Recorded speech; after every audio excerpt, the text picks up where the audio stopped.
Hello friends, என்னோட பேர் Hemamalini. Welcome to Malini's dhaba. இன்றைக்கி நம்ம சேனலில் டீ ஷாப்ஸ், காஃபி ஷாப்ஸில் இப்போ ரொம்ப ஃபேமஸாக இருக்கிற Hyderabadi special recipe Osmania biscuit எப்படி ரொம்ப சிம்பிள் அண்ட் ஈஸியாக செய்கிறதா இந்த வீடியோவில் பார்க்க போகிறோம். பொதுவாக நம்ம டீ கடையில் பட்டர் பிஸ்கெட் வந்து ரொம்ப ஃபேமஸாக இருக்கும். ஆனால் இப்போ காஃபி ஷாப்ஸ், டீ ஷாப்ஸ்லாம் ரொம்ப ஃபேமஸாக இருக்கிறது இந்த ஒஸ்மானியா பிஸ்கெட். ரொம்ப சிம்பிள் அண்ட் ஈஸியாக செஞ்சிடலாம் வாங்க.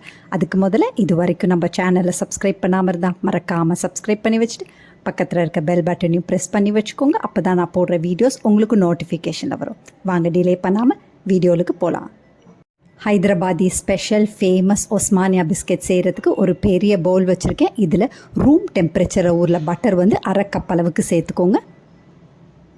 இதில் நான் ஏற்கனவே அரை கப் அளவுக்கு சர்க்கரை எடுத்து நல்லா பவுடர் பண்ணி வச்சுருக்கேன். அது வந்து அரை கப் அளவுக்கு இருக்கும். பவுடர் பண்ண சர்க்கரை வந்து அரை கப் அளவுக்கு எடுத்துக்கோங்க. அதையும் சேர்த்துக்கோங்க. இதில் ஒரு பிஞ்ச் அளவுக்கு சால்ட் சேர்த்துக்கோங்க. உப்பு வந்து கண்டிப்பாக சேர்க்கணும். அதோட 1/4 டீஸ்பூன் அளவுக்கு பேக்கிங் சோடா சேர்த்துக்கோங்க. சேர்த்துட்டு நல்லா கலந்து விட்டுக்கோங்க. பட்டர் வந்து அன்சால்டட் பட்டர், சால்டட் பட்டர் எது சேர்த்தாலும் கொஞ்சமாக உப்பு கண்டிப்பாக சேர்க்கணும். ஒஸ்மானியா பிஸ்கெட்டை பொறுத்த வரைக்கும் உப்பு வந்து கண்டிப்பாக சேர்க்கணும். இதை நல்லா கலந்து விட்டுக்கோங்க. இந்த அளவுக்கு நல்லா கலந்து விட்ட பிறகு ஒரு கப் அளவுக்கு மைதா மாவு சேர்த்துக்கோங்க. மாவை சேர்த்த பிறகு கையை வச்சு நல்லா கலந்து விட்டுட்டு அதுக்கு பிறகு நல்லா பிசைஞ்சிக்கோங்க. சப்பாத்திக்கு மாவு பேசுகிற மாதிரி நல்லா பிசைஞ்சிக்கோங்க. பட்டர்லேயே இந்த மாவு வந்து நல்லா பிசைஞ்சு வச்சுக்கோங்க. இந்த மாதிரி நல்லா பிசைஞ்சு வச்சுட்டு இதை அப்படியே 5 நிமிஷம் நல்லா ரெஸ்ட் பண்ண வச்சுட்டு அதுக்கு பிறகு நம்ம பிஸ்கெட் செய்ய ஆரம்பிச்சிடலாம். பொதுவாக நம்ம பிஸ்கெட் செய்கிறதுக்கு குக்கி கட்டரில் வச்சு நல்லா கட் பண்ணுவோம். நல்லா சப்பாத்தி மாதிரி நல்லா தேய்ச்சிட்டு குக்கி கட்டரில் கட் பண்ணுவோம். ஆனால் அந்த மாதிரி செய்யும்போது பிகினர்ஸ்க்கு வந்து கொஞ்சம் கஷ்டமாக இருக்கும். இந்த மாதிரி செய்யும்போது உங்களுக்கு ஈஸியாக இருக்கும். அதாவது ஒரு டேபிள் ஸ்பூன் அளவுக்கு மாவு எடுத்துட்டு இந்த மாதிரி உள்ளங்கையில் வச்சு நல்லா உருண்டைகளாக உருட்டின பிறகு லேசாக அழுத்தம் கொடுத்திங்கன்னா நல்லா ரவுண்ட் ஷேப்புக்கு வரும். அதுக்கு பிறகு லேசாக கையில் வச்சு நல்லா ரவுண்ட் ஷேப்புக்கு கொடுத்திங்கன்னா ஒரே மாதிரி ஈவனாக உங்களுக்கு பிஸ்கெட் வரும். பாருங்கள், இந்த மாதிரி.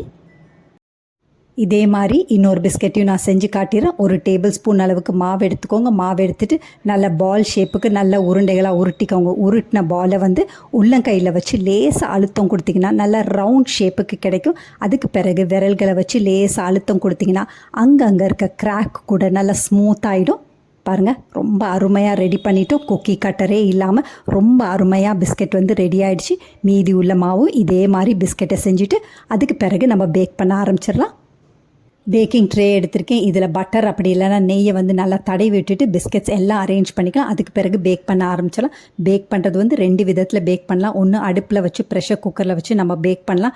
பொதுவாக நம்ம கேக்கை பேக் பண்ணுற மாதிரி. அப்படி இல்லைனா இன்றைக்கி நான் மைக்ரோவேவில் கன்வென்ஷன் மோடில் 180 டிகிரிஸ் 10 மினிட்ஸ் ப்ரீ ஹீட் பண்ணி வச்சுருக்கேன். இப்போ நம்ம பேக் பண்ண ஆரம்பிச்சிடலாம். பேக் பண்ணுறதுக்கு முதல்ல கொஞ்சமாக மில்க் வாஷ் கொடுக்கணும். அதுக்கு ப்ரஷ் எடுத்து நல்லா பாலில் நனைச்சிட்டு மேலார இந்த மாதிரி நல்லா ப்ரஷ் பண்ணிட்டிங்கன்னா உங்களுக்கு பார்க்கும்போது பேக் பண்ணி வரும்போது கொஞ்சம் நல்ல கோல்டன் கலரில் நல்ல ப்ரௌன் கலரில் இருக்கும். பார்க்குறதுக்கு ரொம்ப நல்லாயிருக்கும்.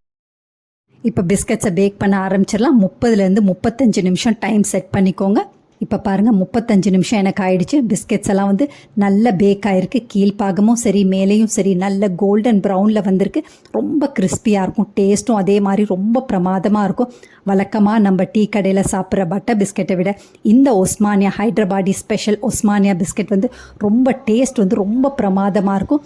ட்ரை பண்ணி பாருங்கள். ஒரு தடவை நீங்கள் செஞ்சிங்கன்னா அடிக்கடி செய்ய ஆரம்பிச்சிடுவீங்க. அந்த அளவுக்கு டேஸ்ட்டும் நல்லாயிருக்கும். அதே நேரத்தில் ரொம்ப ஈஸியாக செஞ்சிடலாம். இதே மாதிரி அளவுகளோடு நீங்களும் இந்த ஹைதராபாதி ஸ்பெஷல் ஒஸ்மானியா பிஸ்கெட்டை செஞ்சு பார்த்துட்டு எப்படி இருக்குன்னு கமெண்ட் பண்ணுங்கள். பிடிச்சிருந்தா இந்த ரெசிபி உங்கள் ஃபேமிலி ஃப்ரெண்ட்ஸோட ஷேர் பண்ணுங்கள், லைக் பண்ணுங்கள், சேவ் பண்ணி வச்சுக்கோங்க. இந்த மாதிரி பிஸ்கெட் ரெசிபீஸ் வேணும்னாலும் மறக்காமல் நம்ம சேனலை சப்ஸ்கிரைப் பண்ணி வச்சுக்கோங்க. தேங்க்ஸ் ஃபார் வாட்சிங் ஃப்ரெண்ட்ஸ்.